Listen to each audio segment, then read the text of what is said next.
Ok, ahora sí. Listo. Ok. Empezamos entonces. Seguimos. Muy bien. Y pues quedamos aquí. Si mal no recuerdo, quedamos aquí en displasia de caderas.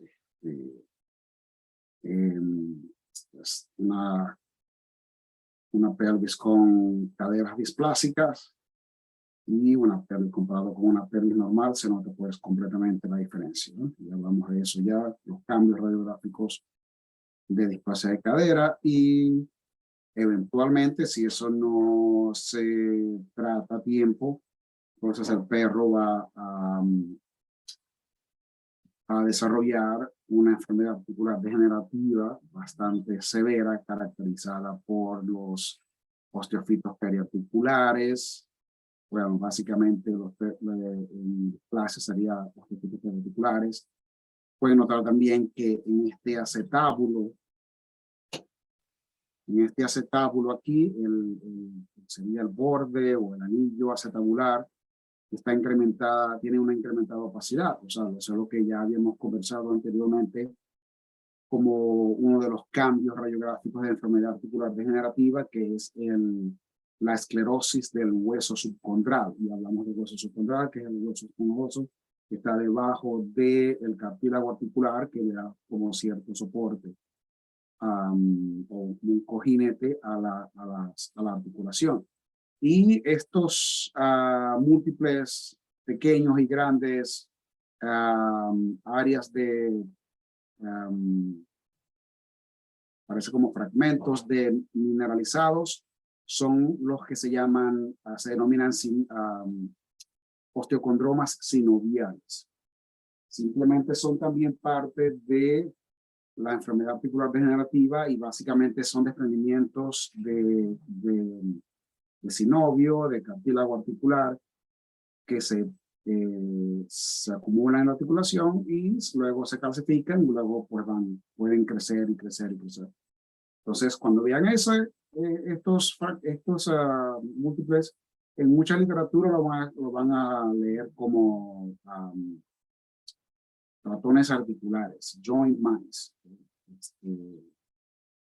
mice de ratones, joint de articulación, ratones articulares, en la literatura inglesa. Y son, sino, osteocondromas sinoviales. Entonces, nos quedamos en la cadera, pero pasamos a otra enfermedad particular, muy poco común, que se le conoce como enfermedad de Le-Carpenters. Ese es el término, ocurre en humanos también, en niños. Esta enfermedad ocurre, bueno, aquí lo dice, en razas pequeñas, a jóvenes, ¿okay? Entre 4 y 11 meses. No lo van a conseguir en un adulto, ¿sabes?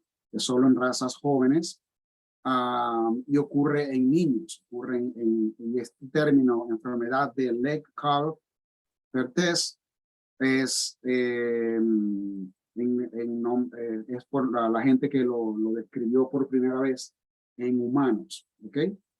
Y pues básicamente la fisiopatología ocurre una necrosis isquémica de la cabeza del fémur y del cuello del fémur, básicamente cabeza y también el cuello del fémur se va a afectar. Entonces se conoce como necrosis isquémica, necrosis avascular de la cabeza del fémur, o lo van a conseguir también en la literatura como Legg-Calvé-Perthes disease, ¿okay? Enfermedad de Legg-Calvé-Perthes. Y pues puede ser genética, puede ser trauma, okay, no es una infección, no es un proceso infeccioso o septic o una artritis séptica. Básicamente lo que ocurre es que esa cabeza del fémur, básicamente la mayor contribución con la irrigación es básicamente una arteria que entra y luego se emiten unas ramas. Entonces, esa arteria se puede dañar y causar la isquemia. Entonces, cuando ocurren dos cosas.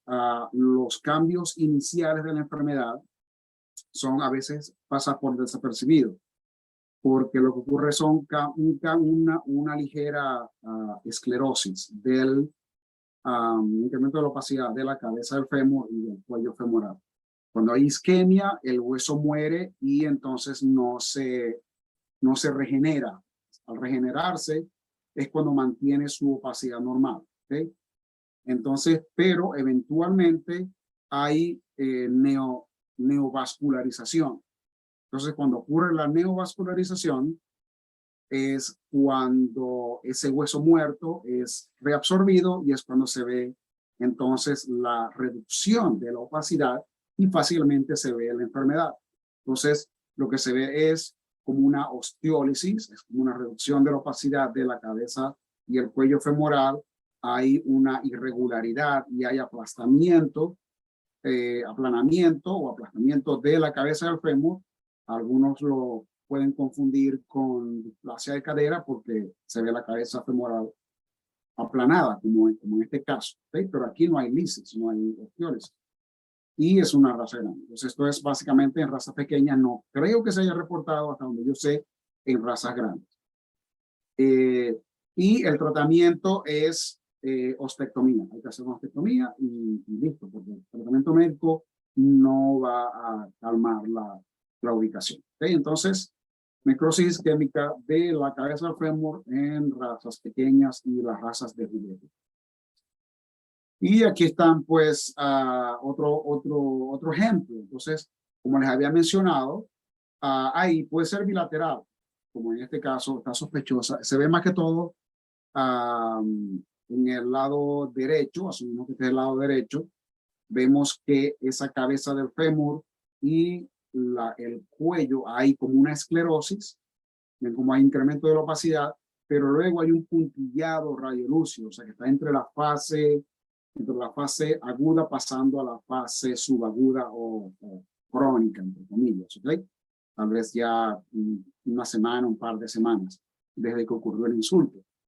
Entonces, pues en este caso, se ve más afectada el lado derecho, pero el lado izquierdo pareciera que hay unos cambios escleróticos ahí. No me recuerdo la clínica de este paciente, pero está en el lado derecho, evidentemente, puede ser bilateral también. ¿Okay? Y si notan, este perro ha venido claudicando ya por varios días ya, porque si notan la musculatura de este miembro derecho con el miembro izquierdo hay una atrofia. Entonces recuerden que en el músculo puede haber una atrofia por desuso y una atrofia neurogénica. Cuando falla la inervación a esa musculatura, hay atrofia. Cuando el músculo no se usa por claudicación principalmente, entonces hay atrofia también. Se llama atrofia por desuso. ¿Okay? Entonces, este es necrosia vascular. Y aquí pues hay otro ejemplo cuando ya el caso está un poco más avanzado y hay como ya pues completa destrucción de la cabeza del fémur y ahí pues se aplana toda, se reabsorbe, desaparece, etcétera, etcétera. Y hay cambios esclerotipos también. Ok, entonces seguimos con lo que es la luxación de la rótula. Ok, medial. En las razas pequeñas se presenta principalmente la luxación medial de la rótula. En las razas grandes, la que más comúnmente se observa es la luxación lateral de la rótula. ¿Okay? En razas pequeñas, jóvenes, pues, pero a veces se puede observar en razas adultas grandes, porque a veces causa claudicación, a veces no causa, una claudicación no tan grave, la malformación, la luxación es grado 1, grado 2, o sea que se reduce, se sale y se mete la rótula. Entonces, esas pues se tratan con manejo sintomático, manejo médico, pero persiste y puede progresar a grado 3 y grado 4, que es cuando se observa ya cuando los perritos están ya viejitos, adultos, viejitos, y uno hace la radiografía y de abdomen y meten pelvis y ahí los hace una la rótula y no hay reporte de claudicación. Entonces a veces pues no es tan crítico, a menos que haya, a veces está acompañado con desviación de los miembros, malformación o pues deformidad, lo que se llama deformidad angular del miembro. En inglés se llama angular limb deformity, deformidad angular del miembro. Ok, básicamente hay una deformidad centrada en la rodilla, en la parte distal del fémur, en la parte proximal de la tibia, y entonces esa rótula pues se desplaza. Y también también puede haber cambios en la tróclea del fémur, donde se asienta la rótula para formar la articulación femororotuliana, ¿no? En la tróclea, eso es superficie articular. Entonces esa tróclea a veces no está bien formada. Esa tróclea tiene dos labios que sobresalen. Está el sulco y luego está un borde lateral y un borde medial. Y entonces, si esos bordes no están bien desarrollados, entonces esa tróclea está como aplanada y es fácil para la rótula que se salga de la articulación. Entonces, cuando hay estos cambios de angulación, de deformidad angular del miembro, hay que hacer cirugía, hay que hacer una ostectomía, dependiendo de dónde esté centrada más la desviación. Y para planificar ese tipo de cirugía hay que hacer una tomografía computarizada para ver bien los ángulos, etcétera, y planificar las osteotomías. Okay, entonces, donación de la rótula.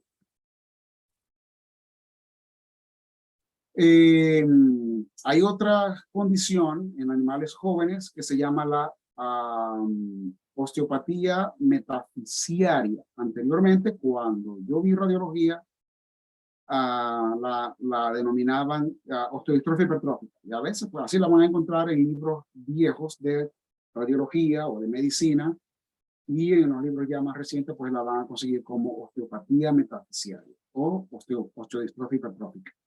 HOD. ¿Ok? Es una enfermedad tipo inflamatoria, no infecciosa, ¿ok? Y en animales jóvenes en crecimiento, ¿ok? En general, pues algunos datos aquí, la mayoría se presentan entre 3 y 5 meses de edad, o sea, bien jóvenes, ¿ok?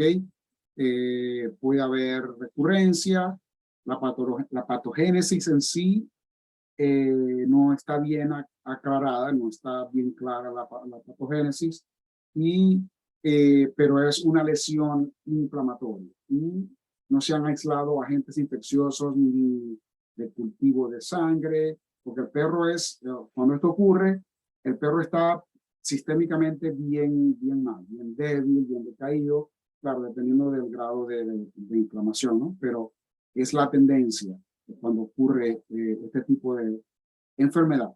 Y radiográficamente, una de los primeros cambios que se van a observar es lo que se llama una doble línea fisiaria o una doble fisis, ¿ok? Y es básicamente si vemos en esta radiografía cráneo-caudal de radiocúbito, el carpo y aquí los metacarpos, vemos que aquí está la fisis normal y luego encima de la fisis hay otra línea radiolúcida, que es lo que se denominaría la pseudofisis. ¿Okay? Esa línea radiolúcida es la línea anormal. ¿Okay? Y básicamente representa un área de inflamación supurativa, fibrinosupurativa, necrosis en el área de la metáfisis por encima de la fisis. ¿Ok? Y ese es el cambio inicial que se observa. Ya cuando avanza la enfermedad, vamos a observar esclerosis, incrementada opacidad en la metáfisis, ¿ok? Y a veces hay como hemorragia subperiosteal que se calcifica. Y entonces se observan como una mineralización subperióstica o subperiosteal, ¿ok? Por lo general, estos animalitos están bien, se notan bien enfermos. Clínicamente están mal, pueden tener fiebre, etcétera.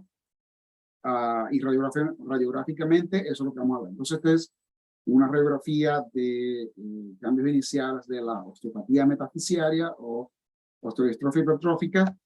Y estos son ya cambios, bueno, aquí está como radiografías cronológicas de los cambios iniciales, apenas una línea de radiolucidad tenue allí, ¿ok? Que se va incrementando, se puede o no incrementar de tamaño, de anchura. Luego hay, como no pueden notar que aquí hay esclerosis, en comparación con esta, esclerosis de la metáfisis del hueso, y el cúbito también está afectado. Puede ocurrir en cualquier miembro, pero lo más común son los miembros anteriores, ¿ok? Y a medida que avanza la progresa, vemos que hay entonces la calcificación superiosteal y pues avanza y progresa hasta llegar a este punto, ¿ok? El tratamiento es médico, a veces se tarda un poco en resolverse, pero eventualmente todos estos cambios pueden resolverse. Va a quedar ciertos cambios ahí morfológicos en el hueso, pero la mayoría de estos cambios radiográficos regresionan. ¿Ok? Entonces, osteopatía metafisial. La panosteitis, que ya la habíamos mencionado anteriormente, ¿ok? La panosteitis es otra enfermedad rara, poco común, poco frecuente de animales jóvenes en crecimiento. Esto ocurre principalmente también en razas grandes del crecimiento rápido, la osteopatía metafisiaria. La panosteitis similarmente también ocurre en razas grandes. Yo nunca he visto razas pequeñas, pero es principalmente razas grandes. Y los signos radiográficos comienzan, también hay una fase temprana, una fase media y una fase tardía. En la fase temprana, lo que vamos a ver radiográficamente es un cambio en la médula ósea, el patrón trabecular va a acentuarse, va a verse más prominente, más obvio, ¿ok? Luego, en la etapa media es cuando ocurre el cambio clásico de la panosteitis. Es un incremento de la opacidad focal dentro de la cavidad medular, ¿ok? De bordes bien definidos, lo cual nos indica que es una lesión ósea no agresiva, ¿ok?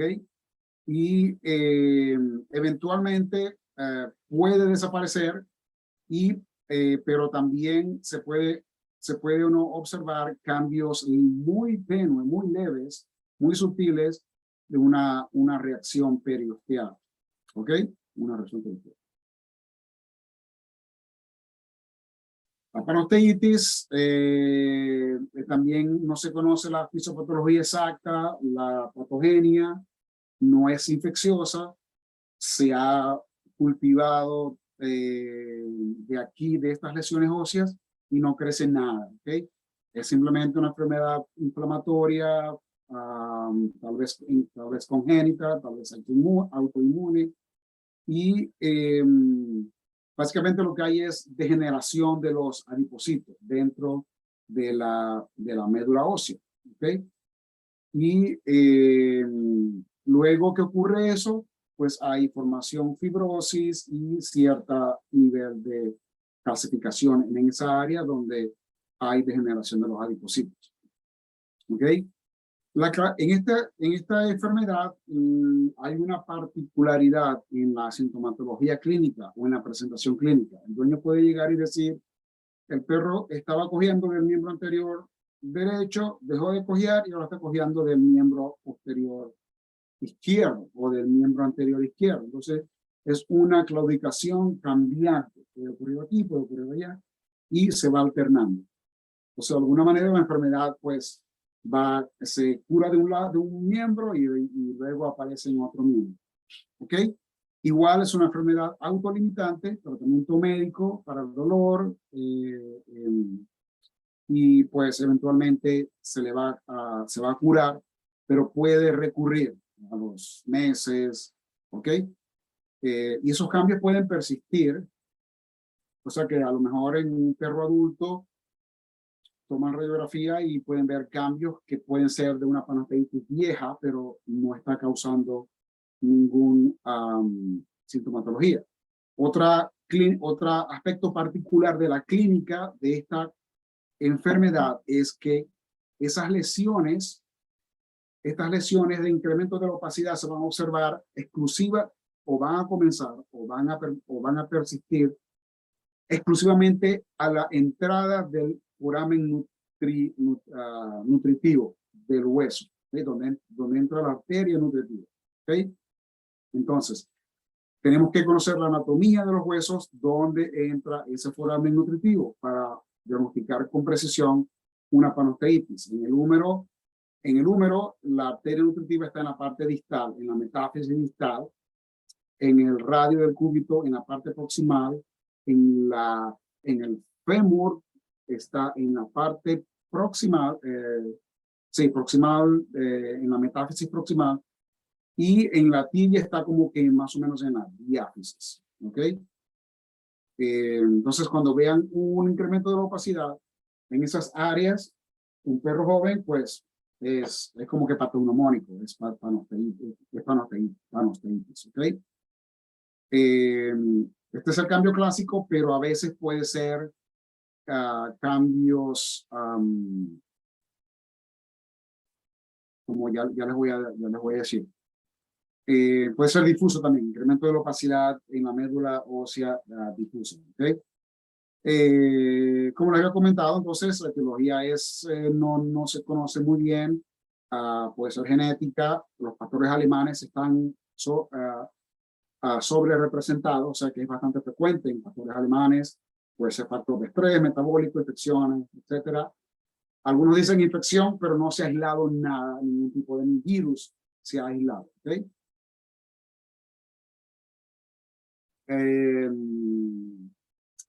Y pues sí, la necrosis de la grasa y etcétera, etcétera. Ya lo habían comentado eso. Este es un caso de pancreatitis. Perro joven, con claudicación, vemos que aquí está la arteria nutritiva, ¿ves? Esta que está aquí, esta línea radiolúcida es la arteria nutritiva en el húmero. Vemos que está en la parte tercio distal, tal vez. Entonces, comienza aquí, pero puede como que medio esparcirse un poquito más. Pero los cambios iniciales se van a observar aquí. Hay que enfocarse aquí en la parte distal del húmero. ¿Ok? Y en este húmero hay cierta reacción periosteal bien leve. ¿Ok? Bien leve. Y aquí pues se ve claramente también un moteado. Pueden describirlo también como un incremento de la opacidad de forma moteada, mal definida en la médula ósea del húmero, en la parte media a distal, cerca de el foramen nutritivo, lo cual es casi que patognomónico de pancreatitis. ¿Okay? Y aquí pues está en el miembro posterior. Entonces, si observamos esta radiografía lateral del miembro posterior, vemos que en el fémur está esta lesión un poco más focal, ¿ok? Y la vemos aquí también en la ventrosal de esta pelvis, ¿ok? Y tal vez en la tibia también. Y este perrito tiene displasia de cadera. Vemos cómo están la cabeza del fémur está irregular, el acetábulo está poco profundo, como en cierta forma aplanado la cabeza, no aplanado, más bien poco profundo y la cabeza del fémur aplanada. El cuello se ve corto y grueso, que son cambios de displasia. Porque recordemos que el término displasia es básicamente cambios anormales de la morfología o de alguna estructura anatómica. ¿Ok? ¿Alguna pregunta sobre panosteitis, osteodistrofia hipertrófica, leg caliper test disease? ¿Todo está claro? Una maravilla. Perfecto. ¿Todo está claro? ¿Me siguen bien? ¿Están despiertos? Profe, buenos días. ¿Me escuchan? Yo tengo una pregunta. Ajá. Eh, Ya va, no te oigo bien. Déjame darle volumen es que tengo varios micrófonos y no sé cuál está funcionando. ¿Me escucha bien? Sí, ya te oigo. Sí. No, es mi laptop, que no tiene mucho. Ok. Ok. Hace poco nosotros estábamos cuidando unos Rottweiler, ya tienen edad, tienen aproximadamente entre 10 y 11 años. Y uno de ellos empezó a presentar una claudicación en el miembro anterior derecho, como usted lo dio un ejemplo. Al caminar, a ver, se levantaba, caminaba 5 minutos, se le pasaba. Al otro día empezaba la claudicación, pero en el otro miembro. Es decir, ya no era en el derecho, era en el izquierdo. Y así, estuvo varios días con esas claudicaciones y no era en el mismo miembro. Nosotros hicimos la revisión a ver si se había enterrado algo entre las armadillas o tenía algún dolor articular. Flexionamos y estiramos todas las articulaciones y no encontramos el origen de esta claudicación. Es posible que ya tenga algún tipo de enfermedad ósea. Un perro joven. Bueno, es un perro bastante adulto ya. Ah, ok. Entre 10 y 11 años. Ya. Con una... Y... No hemos llegado a hacer la radiografía porque por lo general deja de cojear rápido, pues. interesante. No Pero lo trata está uno tratando de- médicamente. No, curiosamente no. Sin tratarlo. Sí, sin tratarlo. Me parece curioso eso. Interesante. No sé si tenga algo que ver cuánto tiempo tomaría para expresar estos signos clínicos. No, pero en un perro así ya de esa edad, ya pues pudiéramos pensar en varias cosas. Más que todo cuestiones de enfermedad articular degenerativa, ¿no? Que puede estar y puede estar a lo mejor le molesta y a lo mejor le deja de molestar, le va comenzando y es lo que más pensaría que pueda estar ocurriendo, aunque la palpación de las articulaciones no muestra no se resiente ni nada.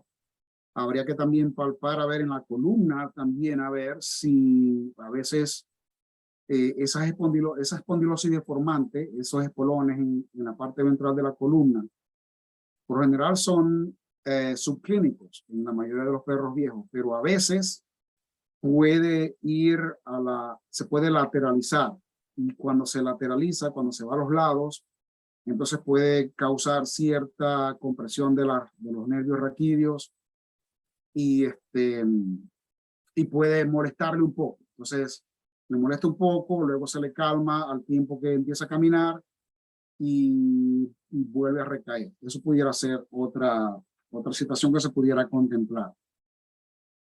Pero por lo que me estás diciendo, pensaría más en eso, porque a veces es así, ¿no? Que si tiene una enfermedad degenerativa o algo así que le va comenzando, pues si está echado, empieza a caminar y empieza a cojear y al rato se le quita. Lo raro es que se le pasa para el otro miembro. Interesante, a menos que sea algo muscular Sí, eso es lo que se me ocurre. Ok, gracias. Gracias por compartir esa información. Y otra, perdón, ya otra cosa de esta enfermedad que antes que se me olvide es que a la palpación bien profunda, bien fuerte, en donde está esa lesión, el perro va a mostrar dolor, signo de dolor. Al palpar ese hueso donde está la lesión radiográfica. ¿Okay? Entonces, esta es la panosteitis. Y luego hay... Ok, ahora vamos a entrar a otras enfermedades que son ya mucho menos comunes. Simplemente las voy a mencionar porque tendríamos que hablar y no son muy frecuentes tampoco, ¿ok? Tal vez podemos hablar un poco del hiperparatiroidismo secundario nutricional, y eso es lo que causa es una una osteopenia generalizada. Entonces, pero lo que es, por ejemplo, mucopolisacaridosis, hipervitaminosis A, todo eso pues ya es muy poco frecuente, raquitismo es muy poco frecuente y otros trastornos hereditarios que creo que tengo por ahí, les voy a mostrar algo de exostosis cartilaginosa múltiple, multiple cartilaginous exostosis. A ver, sí, aquí tengo Anne-Marie presente. Buen día. Entonces, aquí tengo esta.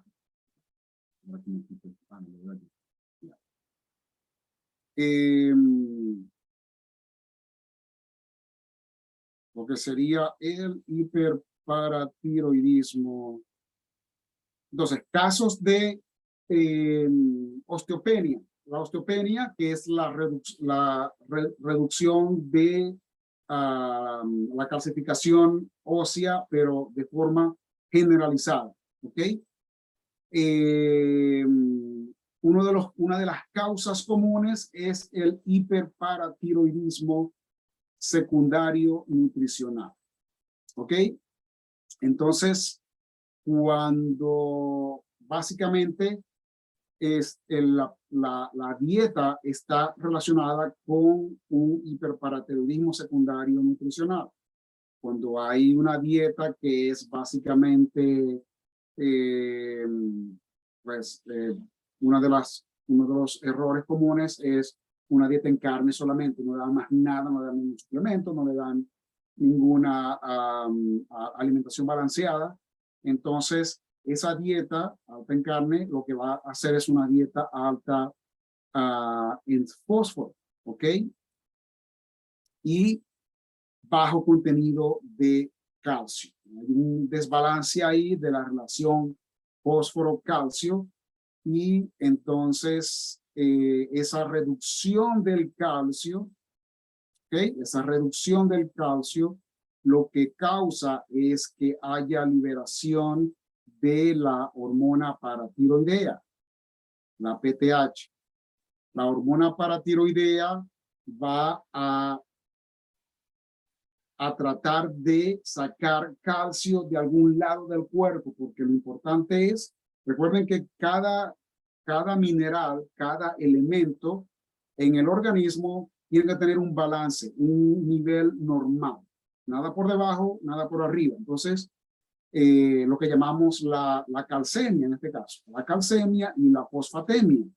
Entonces, si hay una hipocalcemia, eso el cuerpo necesita mantener su balance de calcio y si no lo está obteniendo con la alimentación, lo tiene que sacar de algún lado. Para eso recuerden en fisiología lo que es el feedback positivo, el feedback negativo, ¿ok?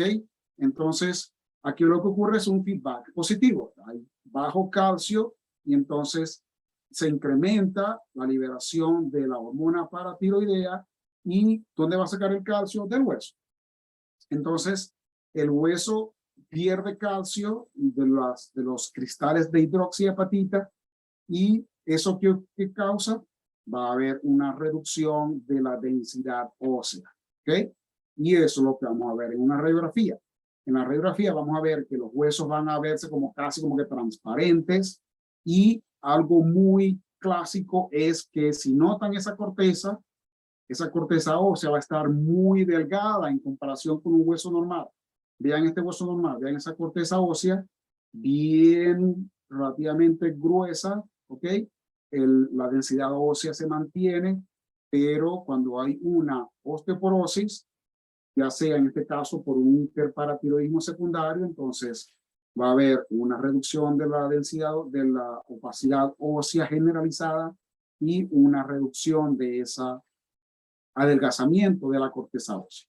Y esto a lo que conlleva es a una fractura patológica, lo que llaman fractura en tallo verde, ¿ok? Porque esos huesos no van a ser fuertes, van a ser débiles, van a ser otra vez moldeables, y lo que causa es la fractura patológica en tallo verde.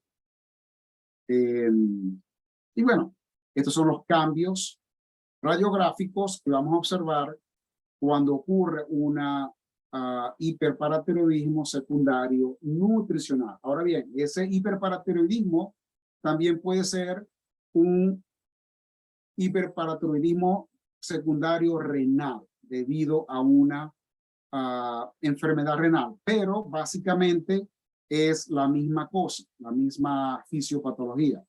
Cuando hay una enfermedad renal crónica, disminuye este CRF, es Chronic Renal Failure,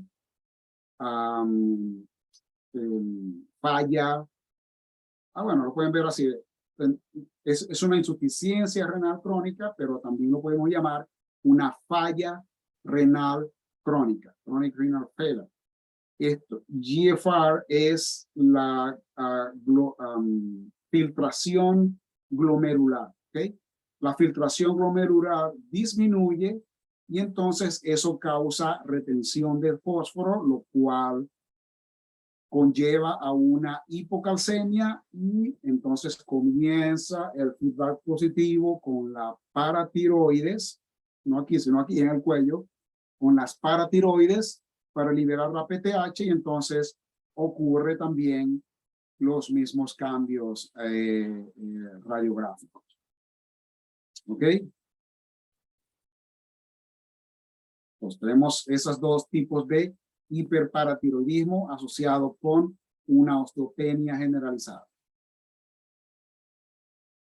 Y hablando de osteopenia, estos animalitos sufren mucho de osteopenia por un mal manejo, un mal mantenimiento. Los animalitos necesitan una luz ultravioleta constante. Recuerden que la luz ultravioleta la necesitamos para la absorción del calcio, ¿ok?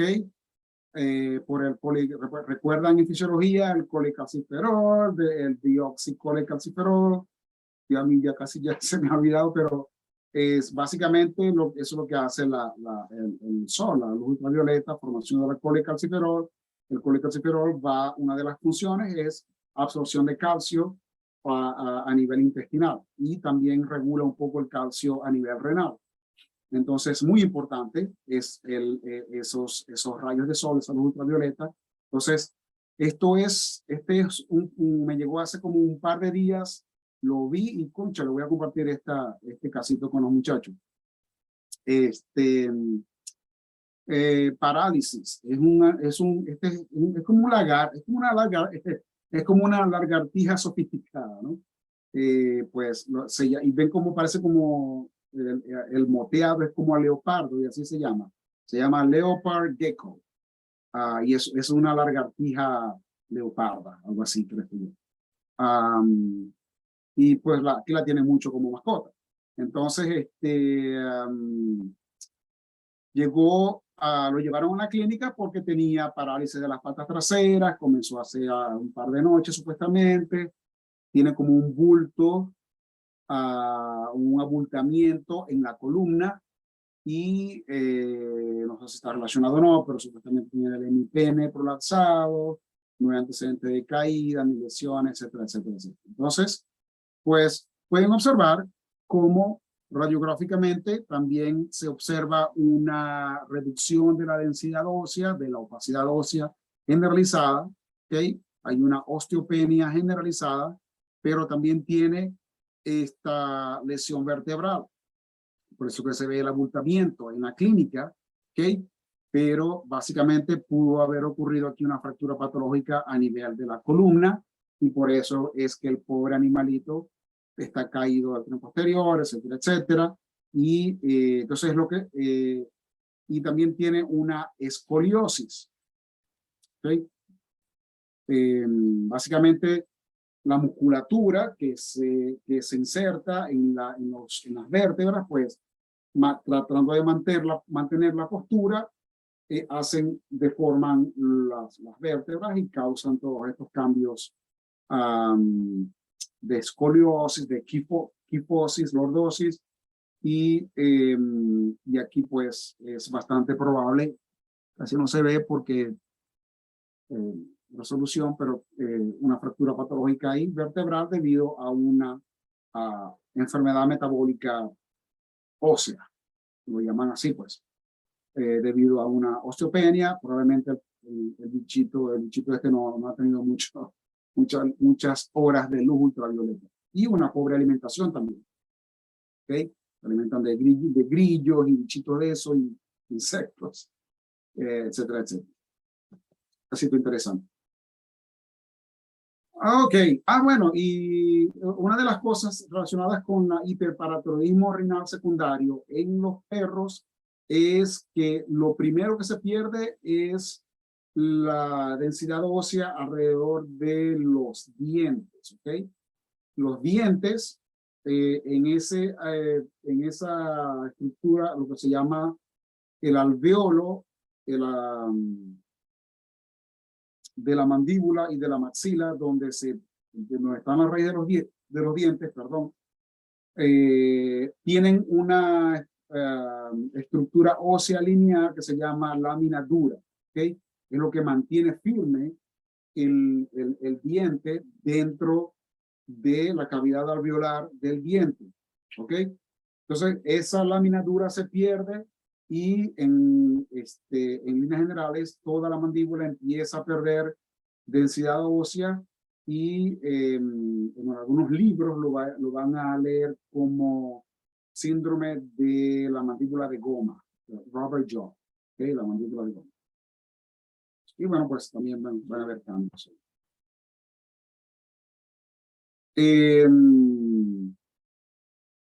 Este es solamente un dato que les quería mostrar acerca de hipercalcemia en perros. ¿Okay? El diagnóstico diferencial de hipercalcemia en perros. Linfosarcoma, adenocarcinoma de las glándulas de los sacos anales y hipogonadismo, y bueno, para que lo tengan ahí como dato. Ahora bien, lo contrario a osteoporosis sería la osteopetrosis, que es también muy raro. Pero creo que en mi carrera le he visto tal vez un par de casos de osteopetrosis en animales jóvenes, sobre todo porque es una enfermedad congénita. Y básicamente en la osteopetrosis se va a observar también un incremento de la opacidad del hueso, pero en forma generalizada, ¿ok? Y en esencia, lo que pasa con la osteopetrosis es que recuerden que en el hueso, las células que existen en el hueso son los osteoblastos, los osteoclastos y los osteocitos, ¿ok? Básicamente los osteoblastos son las células formadoras de hueso, los osteoclastos son los que no destruyen, sino que se encargan de la reabsorción ósea para mantener la renovación o no la regeneración, sino la renovación de esa estructura ósea. Tiene que haber un balance entre los osteoblastos y los osteoclastos para mantener un balance de la densidad ósea y de la acumulación de calcio, pues, en los huesos. ¿Okay? Entonces, básicamente la osteopetrosis lo que hay es una malformación, no una malformación, sino un defecto en la función de los osteoclastos. Entonces, hay reducción de la función de los osteoclastos y entonces hay falla en esa renovación o reabsorción ósea y por eso es que se ve la incrementada opacidad de los huesos.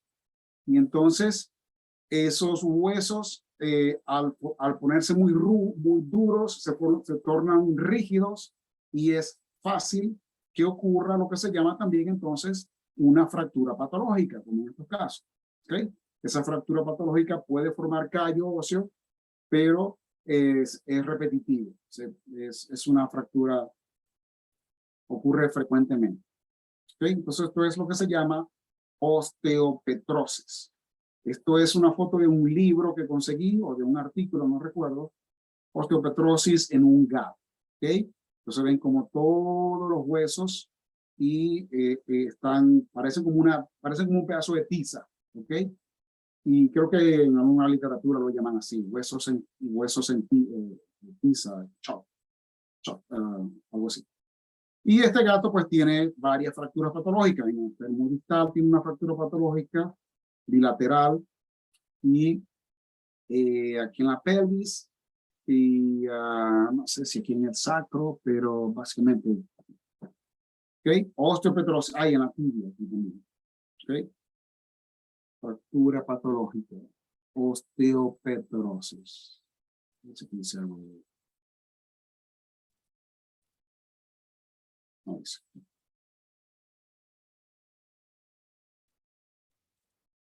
Ok, la exostosis cartilaginosa múltiple. ¿Ok? Es rara también, pero sí, de esto sí he visto ciertos casos por ahí.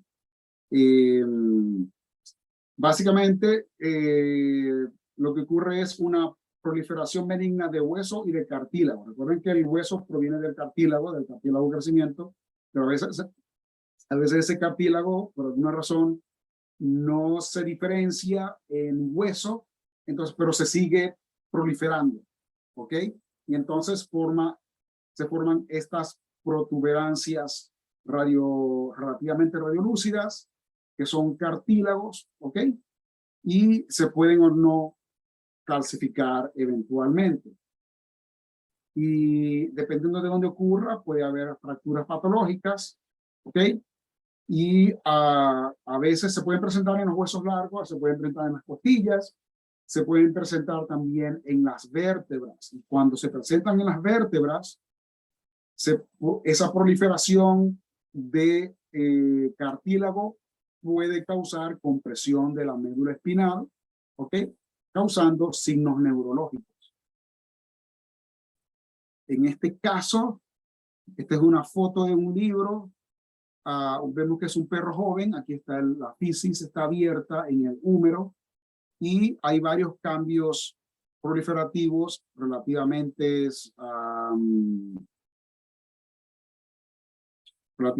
radiolúcidos, con cierta calcificación, pero de bordes bien lisos. ¿Okay? Observen que son bordes bien lisos, lo cual indica de que es una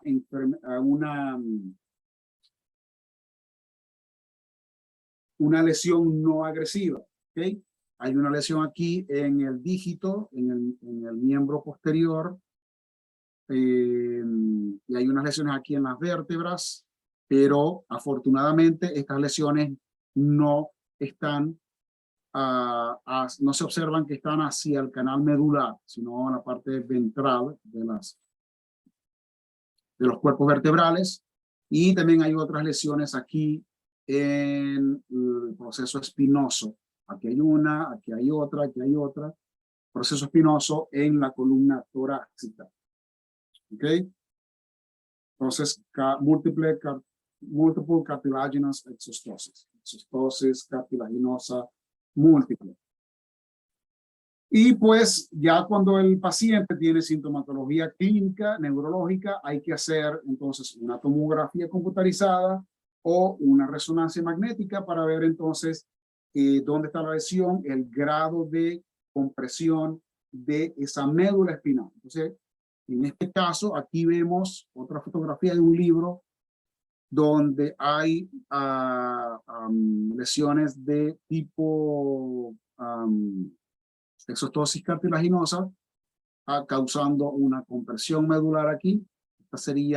Este sería un corte sagital de la columna torácica.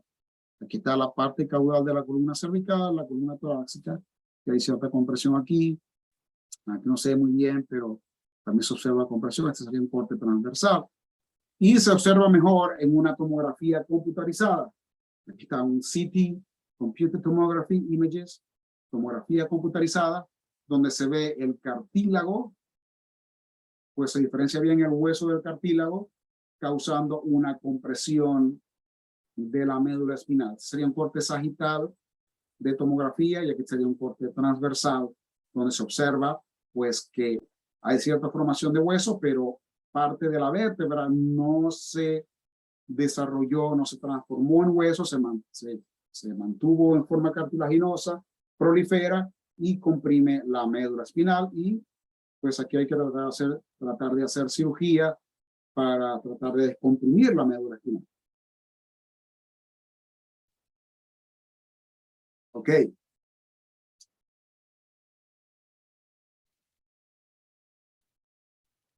Entonces, un casito clínico. Ok. A ver, un pop quiz. Lo que llaman un pop quiz. A despertarte pues. A ver, quiero la opinión de por lo menos uno o dos que esté despierto ahí, que esté espabilado y me dé su opinión acerca de este caso. Un paciente adulto, mestizo, hembra castrada, que tiene una cojera leve del miembro posterior izquierdo por varias semanas. Y al examen físico se notó que el miembro posterior derecho se palpaba como un poco grueso. ¿Ok? Entonces, paciente adulto, mestizo, hembra castrada, con una claudicación leve por varias semanas en el miembro posterior izquierdo. Lo llevaron a la clínica, lo evaluaron ustedes, pero a la palpación, así de los miembros posteriores, se nota que el miembro posterior derecho está un poco engrosado. Asumimos que este lado es derecho y este lado es izquierdo. Aquí están los marcadores. Este es el derecho, este es el izquierdo. Y aquí, pues, por lo general siempre el miembro derecho si en esta lateral, por lo general, el miembro derecho está craneal y el izquierdo está caudal. Esta radiografía ventrodorsal es normal para que comparen. Tienen ahí la chuleta. Aquí está la chuleta. Esta radiografía ventrodorsal es una radiografía normal y las otras 4 es del paciente. Entonces, a ver, ¿qué opinan?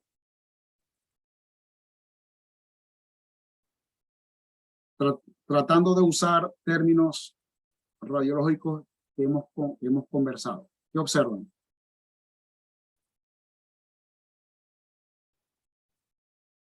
A ver, alguien, Brian, Anne-Marie, casi siempre participan. Creo que también Andrea, sí, creo que Andrea ha participado. No está Francisco, creo que también ha participado mucho. Me disculpan si otros, Alice creo que también ha participado.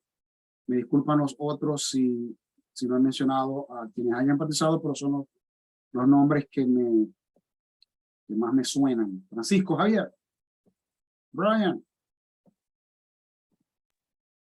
Buen día, profe, aquí Francisco. La radiografía ventrodorsal, la que está arriba a la izquierda, ¿correcto? Sí. A ver, el miembro que se ve a la derecha es el izquierdo, y el que se ve a la izquierda es el derecho, ¿verdad? Si lo estás viendo de frente, el que está a tu derecha sería el izquierdo y el que está a tu izquierda es el derecho. Ok, en este caso ahí se puede ver en el miembro derecho el engrosamiento. Creo que se ve una pequeña área cierta radiopacidad, podría decir, alrededor ¿cómo se llama? Se me fue el nombre. ¿Alrededor Eh, de? de la corteza, no, de los bordes pues, del hueso. Ok, A ver, sí, de la corteza. O sea, un incremento en el en la otro, opacidad del hueso. en el otro miembro, bro, en el otro fémur. Ahí, Aquí, sí, ese sí, sería el izquierdo. correcto, el izquierdo. Si me acerco bien, se ven el borde bien radio opaco y se ve como una superficie después de los bordes. Ah, ok. ¿Y te recuerdas eso? ¿Te recuerdas eso cómo lo llamamos al principio de la clase? Cuando, o sea, más o menos lo que queréis decir es que la superficie del hueso, si la comparamos con esta, está irregular, ¿no? Correcto, correcto. Y eso cómo lo llamamos típicamente. Aquí está el periodo. Acuérdate que entonces en la parte externa de la corteza está el periósteo.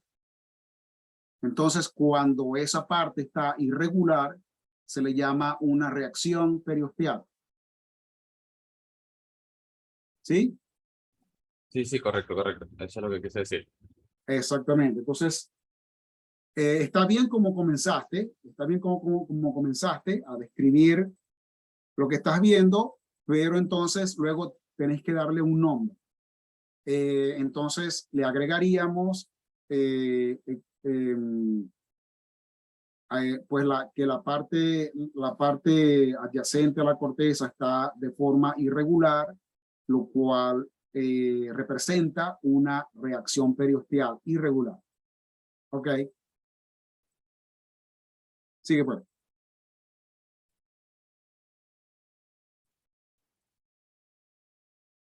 ¿Quién habló? Francisco. Me desapareció. Sí, perfecto. Lo que pasa es que sigo viendo las Ah, imágenes. perdón, sí, sí, sí, dale, Dale. tómate tu tiempo, sí, sí. Comparar con el otro, mira, comparar con el otro, comparar con el normal y pues esa es también a veces, incluso aquí tenéis los dos miembros para comparar y en algunas situaciones, pues si tomas una radiografía de un solo miembro, entonces vamos a tomar del otro miembro para comparar, porque tenés ahí y eso es lo bueno de tener una estructura contralateral para comparar y ver si hay alguna diferencia. Hasta ahora va bien.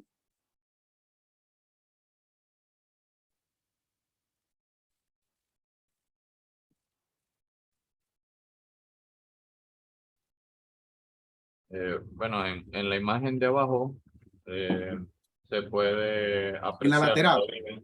Correcto. Aún se puede apreciar perdón, la...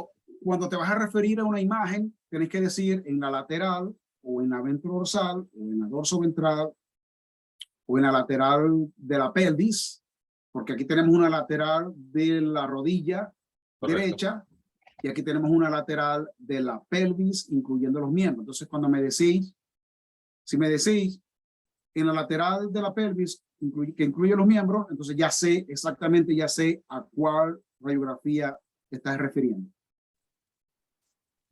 Okay. Sí, sigue.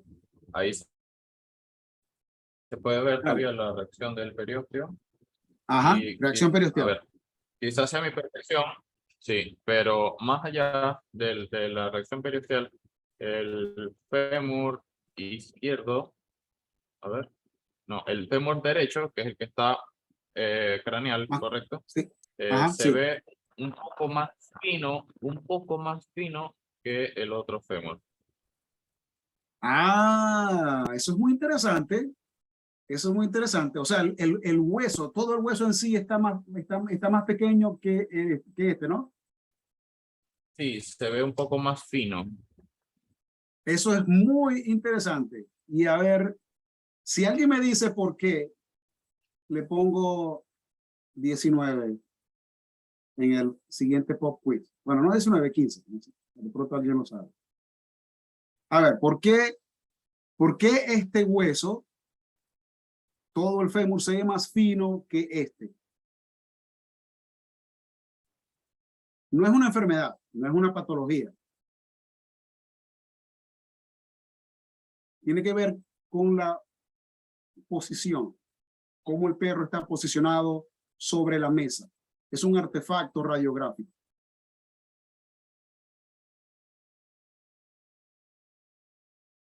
Ay, cómo extraño las clases del salón. Conche.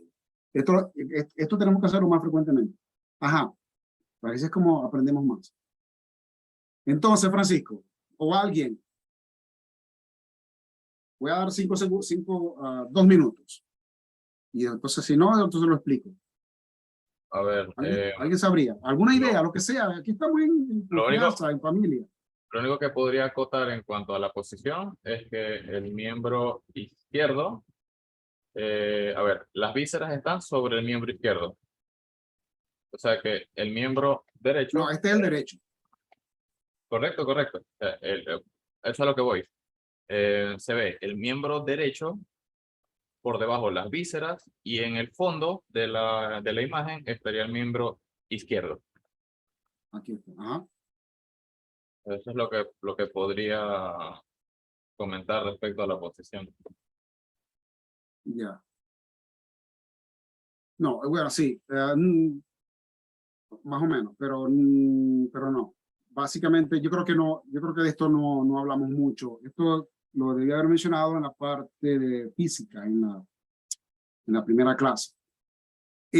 Aquí lo que ocurre es que hay un efecto de magnificación del miembro posterior izquierdo. O sea, el perro debe estar acostado sobre su lado derecho.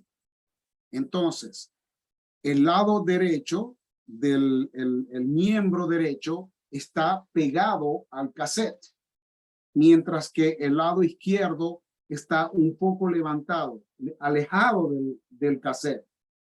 Entonces, recuerden que el haz de rayos X funciona como, no funciona, tiene las mismas propiedades físicas que la luz visible.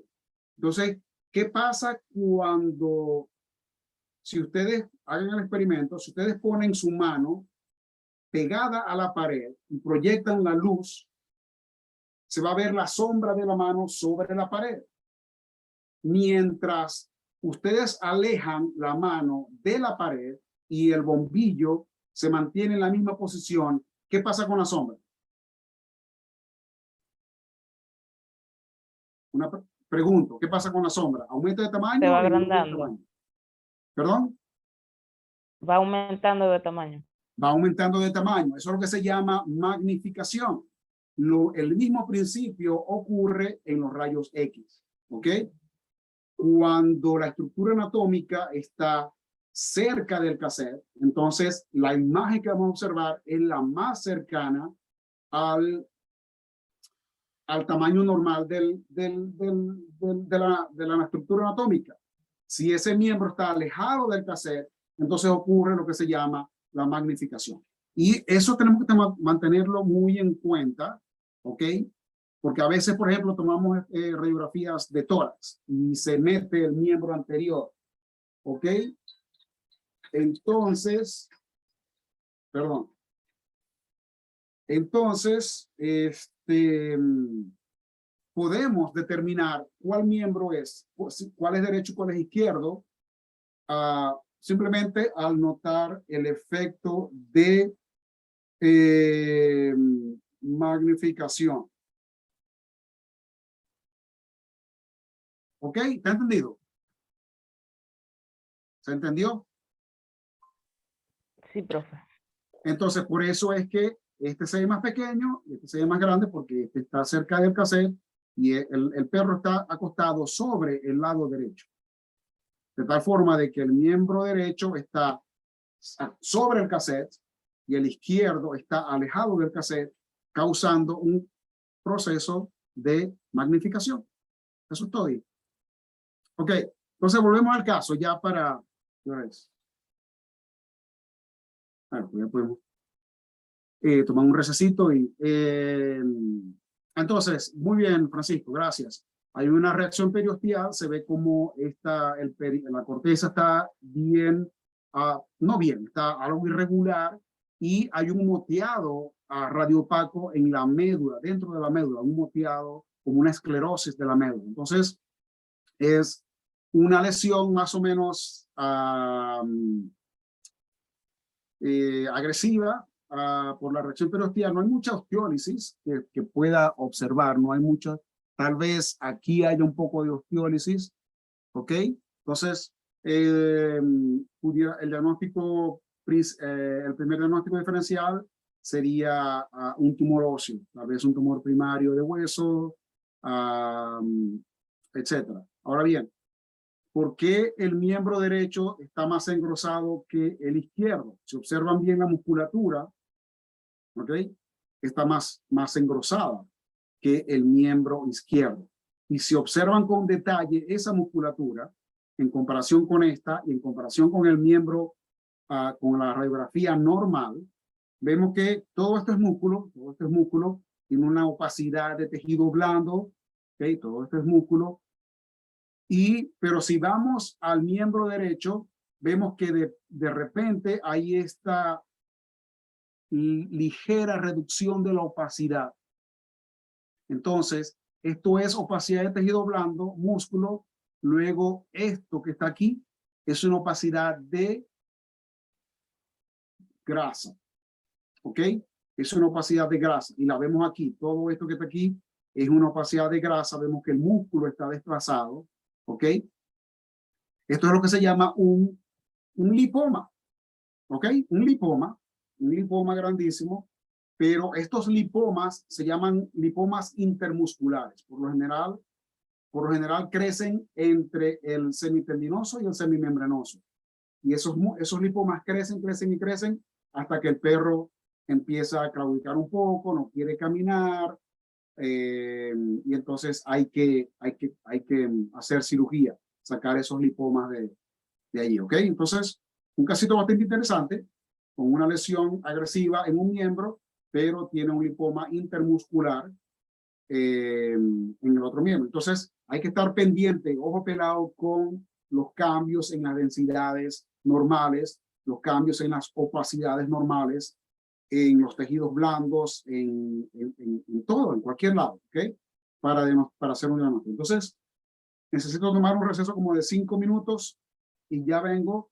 Y si tienen alguna pregunta de este caso, pues la podemos hacer. Ya vengo ya.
Ok, seguimos.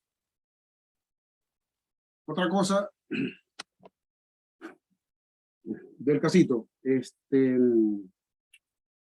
Bien, gracias Francisco. Y buena esa. Lo que no me esperaba era eso que ibas a decir, que ese hueso estaba más pequeño que el otro.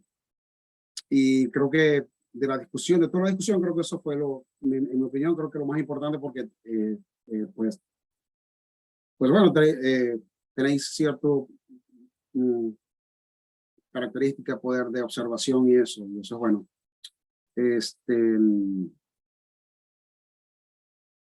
Y bueno, seguimos. Vamos a pasar es otro casito allí, pero tal vez lo veamos después. Y vamos a entrar a lo que es enfermedades articulares. Pues básicamente en pacientes geriátricos. Ya vimos que todas las enfermedades articulares en pacientes jóvenes están relacionadas con condiciones primarias, o sea, la osteocondrosis, la displasia, etcétera. Ya pues en animales viejos, básicamente, o adultos, son las enfermedades articulares degenerativas, aunque hay también artritis séptica, las artritis, ¿cómo se llama? Autoinmunes y eso, que pueden ocurrir en animales jóvenes también.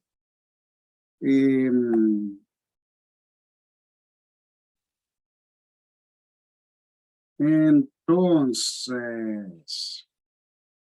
una enfermedad articular, ya sea degenerativa o no, ¿ok?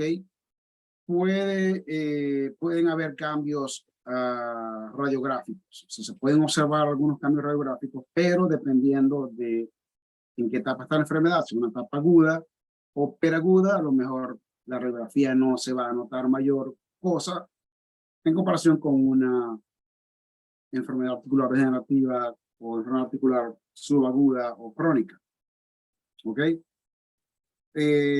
Al igual que hablamos de lesiones óseas, en el sentido de que una lesión ósea puede ser monostótica o poliostótica, pues las lesiones articulares también pueden ser monoarticulares o poliarticulares, y eso pues nos ayuda un poco a lo que sería el diagnóstico diferencial.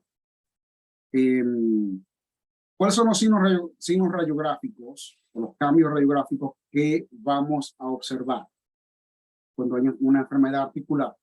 Primero va a haber, esto depende de la articulación, ¿no? Primero va a haber lo que se llama un incremento en la masa sinovial. Esto es dentro de la articulación, ¿ok? O un aumento de la opacidad. Y la articulación puede puede observarse aumentada de tamaño, ¿ok? Ese aumento de la masa sinovial, como se conoce, o un incremento de la opacidad de la articulación, puede ser debido a fluido, a líquido, a efusión articular, ¿ok? Puede ser a una masa que esté creciendo dentro de la articulación. Hay tumores primarios de articulación, los más comunes son los sarcomas de células sinoviales. Puede ser una proliferación sinovial que no tiene que ser neoplástica, es simplemente inflamatoria, como una hiperplasia sinovial, o combinación de una de estas. ¿Ok? Claro, por ejemplo, si es un tumor, casi siempre podemos observar cambios óseos, tipo osteólisis, reacción periosteal, etc. ¿Ok? Y ese espacio articular pudiera o no estar aumentado o reducido. Entonces, esos son los cambios que observamos, sobre todo cuando la enfermedad es aguda o subaguda. Ya cuando la enfermedad es crónica, entonces podemos observar los osteofitos periarticulares, la proliferación ósea periarticular, o cambios subcondrales, y lisis subcondral, del hueso subcondral, etc. Entonces, ok, aquí. Disminución o aumento de la opacidad ósea subcondral. Pueden haber formaciones quísticas o los quistes subcondrales y los osteofitos periarticulares. ¿Okay? Los entisofitos, algunos lo consideran que no son cambios relacionados con una enfermedad articular per se, pero pudieran ser cambios, pudieran indicar que, o pudieran ser cambios tempranos, indicando de que hay un desarrollo de una enfermedad articular degenerativa, por ejemplo. Recuerden que los entisofitos es la formación, la proliferación ósea donde se insertan los ligamentos, tendones o músculos, mientras que los osteofitos es los espolones, la formación ósea alrededor, en el borde de óseo de las articulaciones. Entonces, la proliferación ósea periarticular, que se llama osteofitos, la mineralización articular, que ya lo habíamos llamado fragmentos osteocondrales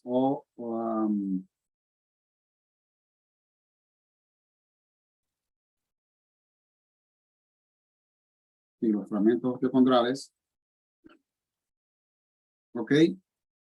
Y puede o no haber desplazamiento o malformación de esa articulación.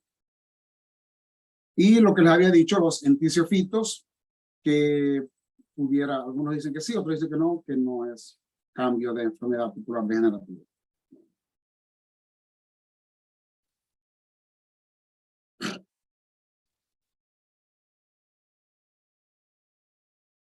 Una enfermedad articular degenerativa puede ser subclínica, sobre todo cuando ocurre en el húmero, perdón, en el hombro. La articulación del hombro en perros viejos siempre van a tener cambios de enfermedad articular degenerativa y casi nunca se ha reportado como una causa de claudicación. A veces hay perros con tos, toman radiografía de tórax, siempre el hombro está dentro de la imagen radiográfica y hay cambios en enfermedad degenerativa, pero no, el perro no está cojeando nada, para nada. ¿Okay? La enfermedad articular degenerativa es una de las más comunes en pequeños animales, puede ser primario en perros geriátricos o secundarios, como ya les había dicho, en los animales jóvenes.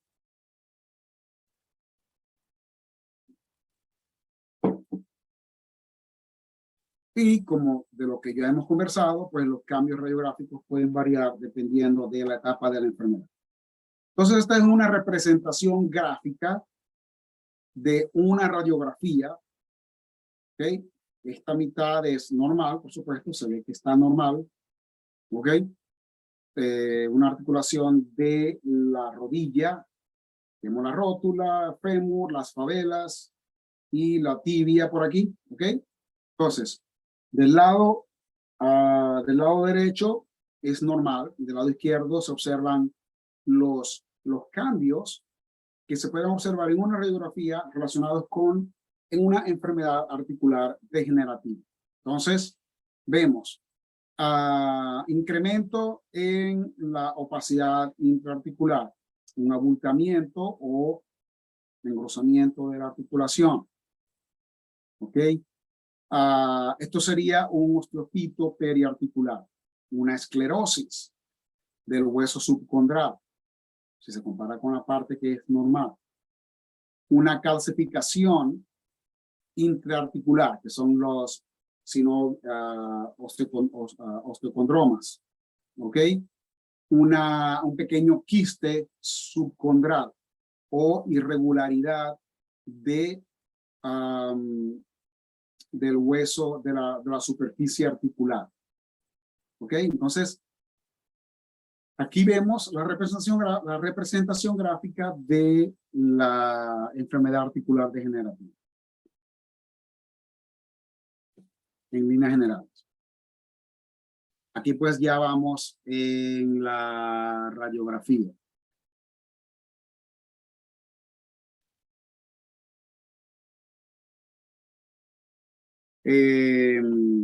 Pues aquí estamos viendo una radiografía normal. Sí, esta es una radiografía normal, ¿ok? El lado izquierdo de la articulación de la rodilla, una radiografía lateral y una radiografía cráneo-caudal. Vemos cómo no hay lesiones periarticulares. En la rodilla, casi todas las articulaciones tienen lo que se llama una pequeña cantidad de grasa intraarticular, una almohadilla de grasa. Pero la rodilla tiene la particularidad de que esa almohadilla de grasa es bastante pronunciada. Y entonces es lo que se llama almohadilla de grasa infrapatelar o infrarrotuliana, sería en español, ¿ok? Infrarrotuliana. O sea, aquí está la rótula, debajo de la rótula pues tenemos esta área relativamente radiolúcida en comparación con los músculos, o sea que una opacidad de grasa es la almohadilla de grasa infrarrotuliana. Y esta opacidad son los meniscos. Esta opacidad que está aquí, entre los cóndilos y la meseta de la tibia son los meniscos, ¿ok? Las favelas, el popliteo, el sesamoide popliteo, etcétera, etcétera. Entonces, todo esto es normal. Y aquí vemos ahora lo que sería una articulación anormal. Vemos que hay un incremento en la opacidad, ¿ok? Dentro de la articulación ya no se ve bien esa grasa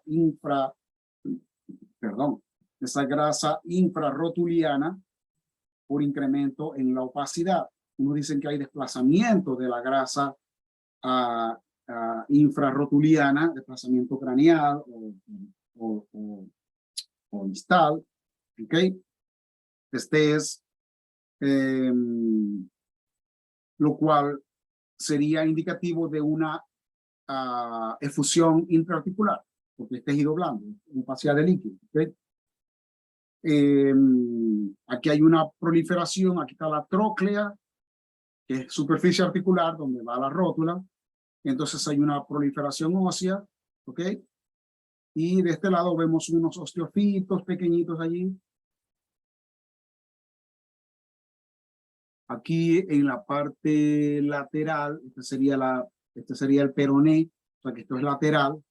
Hay un osteofito pequeñito allí en la tibia y pues indicando que hay enfermedad articular degenerativa y hay una efusión. Hay un pequeño, tal vez aquí un pequeñito fragmento, no fragmento, una pequeña estructura mineral intraarticular, lo cual sería un pequeño osteocondroma sinovial, ¿okay? O en este caso, a veces también pudiera estar asociado con calcificación en los meniscos, una calcificación en el menisco. Entonces, y aquí vemos una radiografía lateral más de cerca, una normal, donde se ve la grasa infrarrotuliana bien definida. En este caso, pues vemos que esa grasa está reemplazada o la grasa infrarrotuliana está desplazada cranealmente por esta opacidad de tejido blando intraarticular, lo cual representa una efusión articular. Y vemos como en este caso hay una pequeña cantidad de grasa en la parte caudal de la articulación, pero vemos que aquí hay un incremento en la opacidad. Entonces, esto sería más o menos como el borde caudal de la articulación, la cápsula de la articulación desplazada caudalmente. Tal vez haya un osteofito aquí, ¿ok? Y pues ya esos son cambios tempranos de enfermedad articular degenerativa.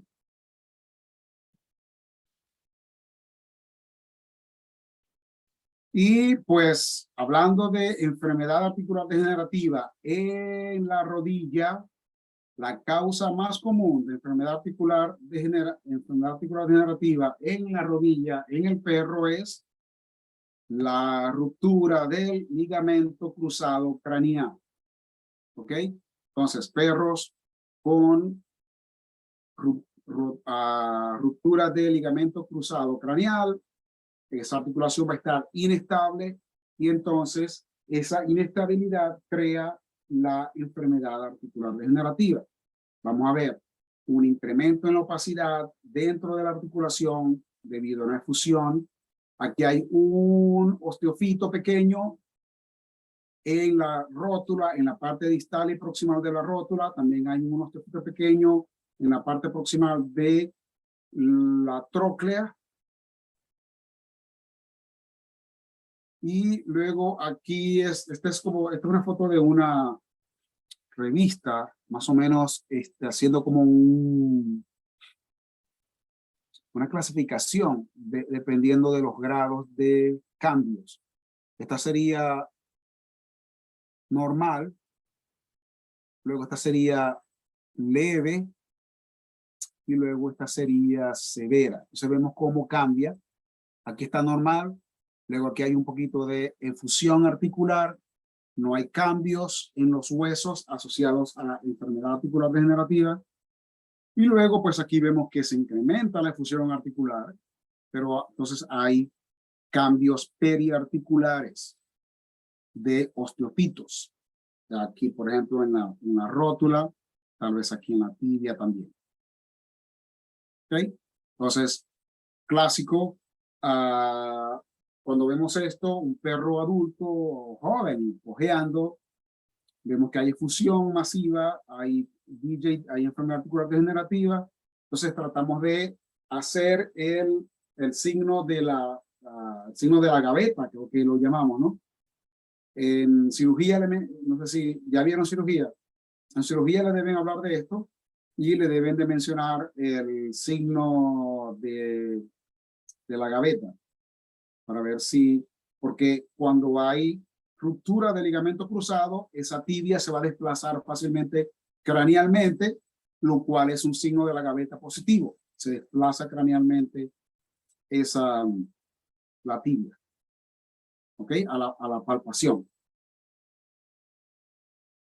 Esa ruptura del ligamento cruzado, pues hay que hacer cirugía, o sea que en cirugía le deben hablar de esto, aunque bueno, no sé qué tanto. Bueno, hay varios tipos de cirugía que se pueden hacer. Se puede hacer, hay técnicas que se llaman técnicas de reparación extracapsular, que es básicamente colocar 2 clips aquí y luego se coloca una sutura especial en figura de 8 y para más o menos darle cierta estabilidad, ¿ok? Pero lo más sofisticado y lo que más se usa, por lo menos por aquí por el norte, es lo que se llama el TPLO, que no sé si hay alguna traducción exacta, tengo que buscarlo, ¿ok? Es el Tibial Plateau Level Ostectomy. Lo que pasa con el ligamento cruzado cuando se rompe es porque esa meseta de esa tibia no es una meseta completamente horizontal, sino que tiene una cierta angulación. Y esa angulación le ofrece como un deslizamiento al fémur fácilmente para que se rompa ese ligamento cruzado. Claro, el ligamento cruzado también se degenera. ¿Ok? Entonces, esa angulación hay que arreglarla. Y la única manera de arreglarla es haciendo una osteotomía aquí. Se rota esa epífisis y luego se coloca la platina ósea. Suena fácil, pero yo nunca lo he hecho y ni me atrevería a hacerlo nunca. Nunca me gustó la cirugía. Yo simplemente lo menciono. Por supuesto me gusta más la radiología. Entonces, está el TPLO, Y está lo que se llama también el TTA, ¿ok? Tibial Tuberosity Advancement. Entonces hacen la osteotomía, avanzan la tuberosidad tibial y colocan estas latinas aquí, colocan esta cosita aquí, y entonces para tratar de brindar estabilidad a la rodilla, ¿ok? De todos estos, bueno, aquí está una guía, ¿ves? Según algunos por aquí, por estos lares, recomiendan que se puede hacer una reparación extracapsular en perros de menores de 30 libras, más o menos 15 kilos. Una TTA pudiera funcionar en perros mayores de 30 kilos y igualmente la TPLO, Tibial Plateau Leveling Osteotomy, también pudiera para perros mayores de 30 libras. Pero la que más se hace es esta y creo que es la que más o menos funciona mejor en comparación con la TTA. Entonces le preguntan no sé quién está dando cirugía ahorita, pero le preguntan, mira, ¿y el ligamento cruzado cómo lo reparamos? Y tal vez unos minuticos más para ir finalizando la clase de hoy. Pues nada, un osteofito aquí, enfermedad articular degenerativa. Esta es una articulación del codo, a la lateral del codo, enfermedad articular degenerativa, un osteofito. Si es un perro joven, recuerden buscar por posible displasia del codo o fragmentación del proceso coronoide medial. Hay esclerosis subcondral, ¿ok? Osteofito. Y esta ya la vimos. Enfermedad articular degenerativa secundaria a displasia de cadera. Y vamos a finalizar con esto. Este es un aspecto muy importante en los gatos, ¿ok? Los gatos, no solamente los gatos domésticos, también los tigres, los leones, cualquier felino puede presentar mineralizaciones intraarticulares en las rodillas. Se llaman ossicles en inglés. No sé si habrá una traducción en español, pero son mineralizaciones intraarticulares, ¿ok? Algunos son calcificaciones sinoviales, otros son también acompañados con calcificación de los meniscos. Entonces, se hizo un estudio porque es una de esas cosas que puede ser subclínica, puede ser incidental, puede ser un hallazgo incidental, pero entonces se hizo un estudio para evaluar el tamaño de esas calcificaciones intraarticulares en las rodillas en gatos. Entonces, se notó que esto es, claro, subjetivo, ¿no? En una radiografía. Esas mineralizaciones, si son de medianas a grandes, se pueden presentar en gatos. La mayoría de los gatos que tuvieron calcificaciones intraarticulares de medianas a grandes tenían ruptura de ligamento cruzado. Entonces ya vemos que los gatos también pueden presentar ruptura de ligamento cruzado. Los gatos también pueden tener displasia de cadera. ¿Ok? Pero también se puede presentar en gatos sin ruptura. Las calcificaciones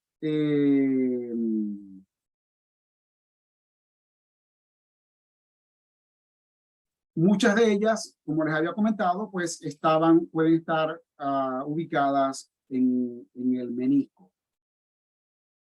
Las calcificaciones más grandes pueden ser calcificaciones incluso dentro de la cápsula articular, o sea, asociadas con la cápsula articular y en la almohadilla de grasa, lo que les comentaba, en la almohadilla de grasa infrarrotuliana. ¿Ok? Los gatos con mineralizaciones más grandes, ya pues exuberantes, son los que mostraron cambios de osteoartritis. Bueno, esto es lo que se dice arriba. Y asociados con lesiones en el ligamento cruzado. ¿Ok? Entonces, las clasificaciones cuando son pequeñitas, por lo general son subclínicas, son idiopáticas subclínicas.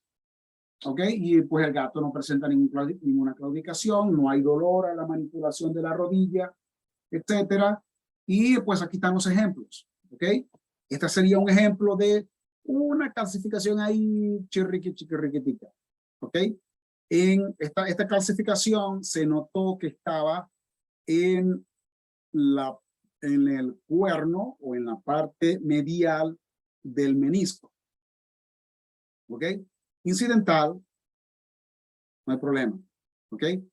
Luego, esta sería una clasificación ya mediana, según el estudio.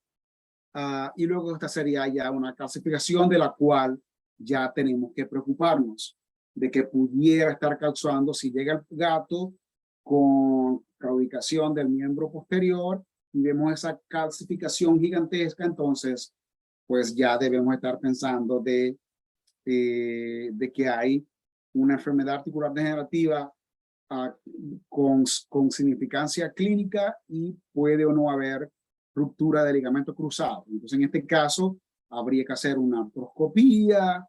Incluso algunos recomiendan retirar estas calcificaciones, debridar todas esas calcificaciones del menisco, de la cápsula articular, sacarlas y revisar a ver si hay o no una ruptura del ligamento cruzado. ¿Ok? Entonces, con esta me despido a la llanera y algún comentario, alguna cosa en particular de la que quieren hablar antes de irnos. Gracias a todos por la asistencia, por la participación.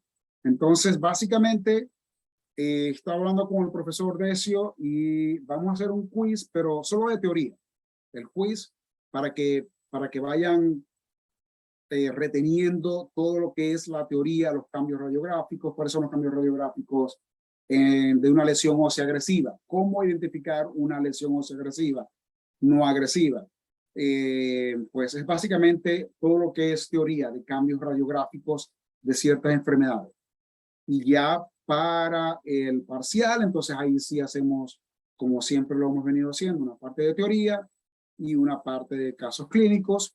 Y antes del parcial hacemos como una pequeña discusión de casos clínicos. Y pues, y ya, pues, ahí ya no sé cuándo haremos el quiz, tal vez a final de esta semana, tal vez a principio de la otra. ¿Alguna pregunta, alguna duda, alguna sugerencia?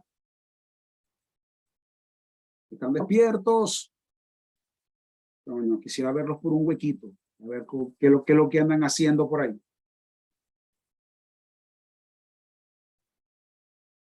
¿Cuáles videos, Brian? Creo que en ese caso, el profe. A ver, Maciel, ¿qué estás haciendo? A ver, te estoy viendo por un huequito. Ay, señor. No sé, Brian, yo creo que eso es ya con el profesor Decio. Un placer, José. Bueno, pues igual, pues se me cuida mucho, a seguir dándole duro, que para adelante es para allá, ¿ok? No hay que quedarse en el aparato. No hay fiesta, no hay bonche, no hay fútbol, no hay caimaneras, no hay nada. Lo que hay que seguir estudiando y trabajando duro. ¿Y saben por qué? Porque la única persona en este mundo que me va a dar todo en la vida, ¿saben quién es? Yo mismo, más nadie. Entonces, la única forma de obtener ese logro es trabajando duro y trabajando duro. Y de esa manera, pues, podemos ayudar a los demás también. En monetario, en lo que sea. Entonces, se me cuidan y tomen café. No sé, por ahí leí otro, no sé mucho, leí otro artículo así de que parece que sí, que el café tiene sus efectos No tengo acciones con Starbucks ni con, bueno, allá en Venezuela no hay Starbucks, lamentablemente. Pero bueno, no sé. Parece. Bueno, un abrazo.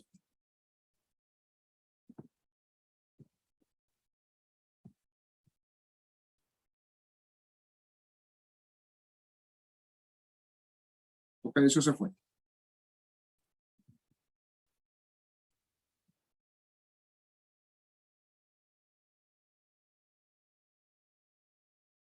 A ver, vamos a ver aquí. More. Y end. Así. Y